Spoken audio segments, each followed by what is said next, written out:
వచ్చిన మొదటి రోజు నుంచి ఈ రోజు వరకు ఎప్పుడు అవకాశం వచ్చినా ప్రతి జాతరకు ఇక్కడికి వచ్చి సమ్మక్క సారలమ్మ ఆశీర్వాదం తీసుకొని ప్రజా జీవితంలో ప్రజలకు సేవ చేయాలన్న ఆలోచన పునరంకితమవుతూ పనిచేస్తూ వచ్చినాం.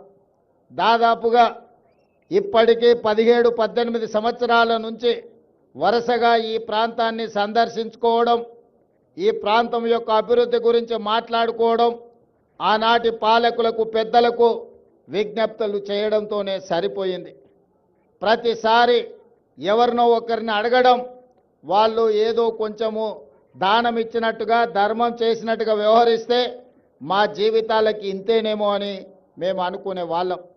కానీ 2023 ఫిబ్రవరి 6 నాడు ప్రజాపాలన తీసుకురావాలి, ప్రజల దగ్గరికి వెళ్ళి వారి సమస్యలు తెలుసుకోవాలని ఆలోచన చేసినప్పుడు ఎక్కడి నుంచి ఈ పాదయాత్ర మొదలు పెట్టాలి అని చర్చ జరిగింది. మిత్రులు చాలా రకాలుగా సూచనలు సలహాలు ఇచ్చిండ్రు. చివరికి నేను పెద్దలు వేం నరేందర్ రెడ్డి గారు ఆలోచన చేసి అక్కడో ఇక్కడ ఎక్కడో కాదు, మా ఇంటి ఆడబిడ్డ అయిన సీతక్క ప్రాంతం నుంచి మేడారం జాతర సమ్మక్క సారలమ్మ ఆశీర్వాదం తీసుకొని పాదయాత్ర మొదలు పెడదాం. ఒక సంకల్పం తీసుకొని బయలుదేరిన వాళ్ళు ఎవరు చరిత్రలో ఓడిపోలేదు. కాబట్టి ప్రజలకు ప్రజాపాలన అందించాలన్న సంకల్పంతో మనము సమ్మక్క సారలమ్మ ఆశీర్వాదం తీసుకొని బయలుదేరదామని ఆనాడు ఇక్కడి నుంచి పాదయాత్ర మొదలుపెట్టినాం. సరిగ్గా 2 రోజులు 3 రోజుల ముందే సీతక్కకు చెప్పినాం. సీతక్క అన్నది, అన్న సమయం లేదు, 24 గంటలు 48 గంటల్లో ఈ కార్యక్రమం చేయడం కష్టమవుతుందేమో అని. నేనన్నా, అక్క సంకల్పం ఉంటే కార్యక్రమం విజయవంతం అవుతుంది, నువ్వు ఎలాంటి ఆలోచన చెయ్యకు, పనులు మొదలుపెట్టు అని చెప్పి ఆనాడు ఫిబ్రవరి 6, 2023 నాడు ఇదే గద్దెల నుంచి గద్దెల ముందు ప్రణమిల్లి ఖచ్చితంగా ఈ తెలంగాణకు పట్టిన చీడ పీడ విరగడి కలిగిస్తాం, దొరల పాలన నుంచి ప్రజా పాలనకు తీసుకొస్తామని ఇక్కడ వేదిక మీద నుంచి ఆనాడు చెప్పడం జరిగింది. అందుకే మిత్రులారా, ప్రజలు ఆశీర్వదించారు, అవకాశం వచ్చింది. ఈనాడు అభివృద్ధి కార్యక్రమాలు చేయాలన్న సంకల్పంతో ముందుకు వెళ్తున్నాం. అభివృద్ధి అంటే అద్దాల మేడలు రంగుల గోడలే కాదు, ప్రజల జీవన ప్రమాణాలు పెంచాలి. ముఖ్యంగా ఆదివాసీలు అంటే ఈ దేశం యొక్క మూలవాసులు. ఆ ఆదివాసీల యొక్క గిరిజన సోదరుల యొక్క లంబాడి సోదరుల యొక్క అభివృద్ధిని ఏ ప్రభుత్వం అయితే భుజాల మీద మోస్తుందో అదే ఆ ప్రాంతం యొక్క ప్రజల యొక్క అభివృద్ధి అని నేను సంపూర్ణంగా విశ్వసిస్తున్నా. అందుకే ఈనాడు ఆదివాసీ ప్రాంతాలలో, తండాలలో, గూడాలలో, మారుమూల పల్లెల్లో వాళ్ళ యొక్క సంక్షేమానికి, వాళ్ళ యొక్క అభివృద్ధి కార్యక్రమాలకి ఈరోజు ప్రభుత్వం ప్రణాళికలు అందిస్తుంది. ఈరోజు ప్రతి నియోజకవర్గానికి 3,500 ఇండ్లు, 4,50,000 ఇందిరమ్మ ఇండ్లు పేదోళ్ళకు అందించిన తర్వాత మరి ఆదివాసీలు గిరిజనులకు సరిపోవడం లేదు అని నా దృష్టికి ఎమ్మెల్యేలు తెస్తే ఐటీడీఏ ప్రాంతాలలో అదనంగా గిరిజనులకు ఆదివాసీలకు మళ్ళీ 22,000 ప్రత్యేకంగా ఇండ్లు ఇచ్చి ఆదివాసీ బిడ్డలు ప్రతి వాళ్ళు సొంత ఇంటిలో ఉండాలి అని మన ప్రభుత్వం ఈరోజు ప్రణాళికలు తీసుకున్నది.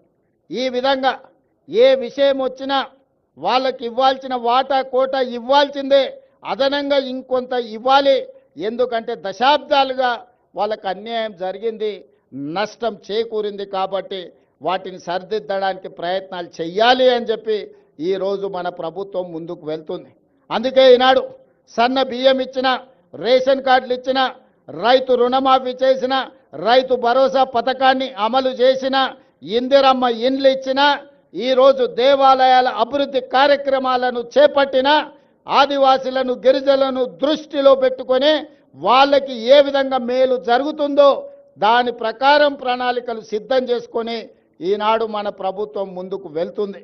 గతంలో లేనంత గొప్పగా ఈనాడు దళితులకు, గిరిజనులకు మన మంత్రివర్గంలో కానీ మన ప్రభుత్వంలో కానీ ఎంతో ప్రాధాన్యత ఇవ్వడం జరిగింది. పరిపాలనలో భాగస్వాములు చేసుకుంటూ ప్రణాళికబద్ధంగా వాళ్ళ అభివృద్ధి కోసం నిర్ణయాలు తీసుకుంటూ ముందుకు వెళ్తున్నాం. ఇవాళ మిత్రులారా, ఈ కార్యక్రమం ఈరోజు సమ్మక్క సారలమ్మ గద్దెల మరియు ప్రాంగణ అభివృద్ధి పునర్నిర్మాణ కార్యక్రమము జీవితంలో వచ్చిన గొప్ప అవకాశం. ప్రతి మనిషి జన్మిస్తుంటాడు, మరణిస్తుంటాడు, కానీ కొద్ది మందికే అరుదైన అవకాశాలు వస్తుంటాయి. ఈనాడు నాకు మా సీతక్కకు ఒక అరుదైన అవకాశం, సమ్మక్క సారలమ్మ గద్దెలు మరియు ప్రాంగణ పునర్నిర్మాణం. ఈ జన్మలో దక్కిన గొప్ప గౌరవం. సీతక్క చెప్పినట్టుగా తన జన్మ ధన్యమైంది. ఒక్కసారి గుట్టల మీద నుంచి అమ్మను గద్దెల మీద కూర్చోబెట్టే అవకాశం వస్తే నాకు ఈ జన్మకు చాలు అనుకుంది. కానీ గతంలో ఇతరుల దగ్గరికి వెళ్ళి రిప్రజెంటేషన్స్ ఇచ్చి మాకు నిధులు ఇవ్వండి అని అడిగే పరిస్థితి ఉండే. ఫిబ్రవరి 6, 2023 నాడు ఇదే ప్రాంతం నుంచి నేను చెప్పిన, రాబోయే రోజుల్లో ఇతరులను యాచించడం కాదు, సీతక్కనే సంతకం పెట్టి నిధులు మంజూరు చేస్తుంది, సీతక్క ప్రభుత్వంలో భాగస్వామి అవుతుంది అని ఆనాడు చెప్పడం జరిగింది. ఈనాడు చేసి చూపిస్తున్నాం. సమ్మక్క సారలమ్మ ఈ ప్రాంత అభివృద్ధి కోసం నిధులకు వెనక్కి అడుగు వేసే సమస్యనే లేదు. ప్రభుత్వానికి నిధుల సమస్య ఉండొచ్చు, అవసరమైతే ఇంకెక్కడైనా తగ్గిస్తాం, కానీ సమ్మక్క సారలమ్మ యొక్క అభివృద్ధి కోసం ఎన్ని కోట్ల రూపాయలైనా ప్రభుత్వం విడుదల చేస్తుంది, సరైన సమయంలో పూర్తి చేస్తుంది. నిర్మాణ కార్యక్రమం మాదై ఉండొచ్చు, కానీ గిరిజనుల యొక్క సాంప్రదాయాన్ని కాపాడుకునే బాధ్యత వాళ్ళదే. అందుకే ప్రభుత్వం ప్రణాళికలు రచించి ప్రభుత్వమే నిర్మించడం కాదు, ప్రణాళికల్లో ఆదివాసులను భాగస్వాములను చేసినాం. సాంప్రదాయాన్ని పరిరక్షించడంలో ఆదివాసులను భాగస్వాములను చేసినాం.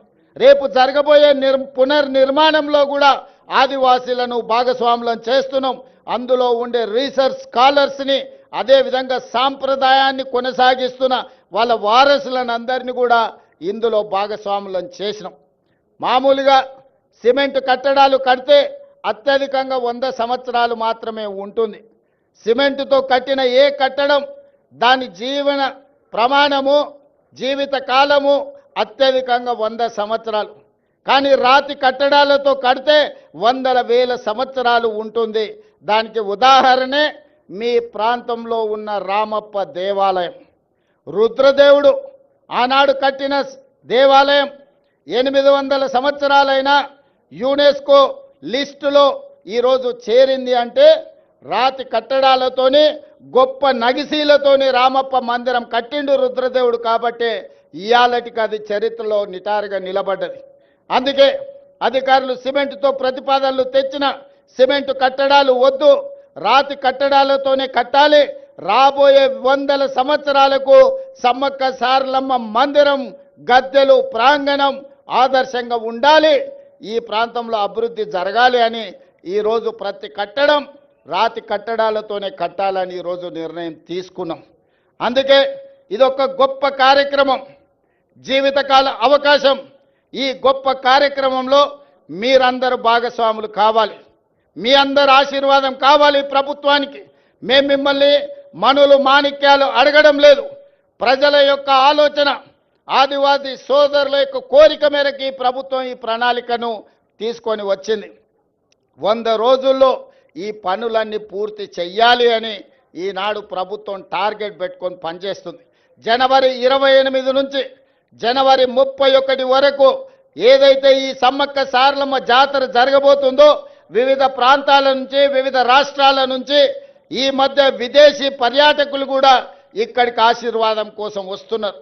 భక్తులకు ఎలాంటి అసౌకర్యం కలగకుండా ఇక్కడ అభివృద్ధి కార్యక్రమాలు వేగంగా జరగాలి అంటే రాత్రింబవళ్ళు ఇక్కడ పనులు జరగాలి. పొద్దుటిపూటనే పని చేస్తే సమయం సరిపోదు, రాత్రి సమయంలో కూడా పని చేయాలి. మరి ఇక్కడ నిపుణులు పనిచేస్తున్నప్పుడు వాళ్ళకి రక్షణ కల్పించి వాళ్ళకి అన్ని వసతులు చూసుకోవాల్సిన బాధ్యత స్థానికులదే. ప్రభుత్వం ఎన్ని చేసినా కొంతమేరకే ఉపయోగం ఉంటుంది, కానీ స్థానికుల భాగస్వామ్యం ఉంటే 100% ఈ కార్యక్రమం వేగంగా ముందుకు వెళ్తుంది.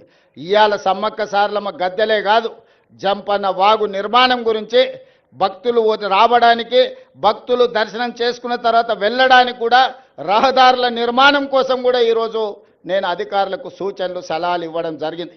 పొంగులేటి శ్రీనివాసరెడ్డి గారికి నేను ఆదేశాలు ఇచ్చిన, నెలలో 3-4 సార్లు ప్రతి వారం ఇన్ఛార్జ్ మంత్రిగా వారు ఖచ్చితంగా ఇక్కడికి పర్యటన చేయాల్సిందే, ఈ పన్నులను పర్యవేక్షించాల్సిందే.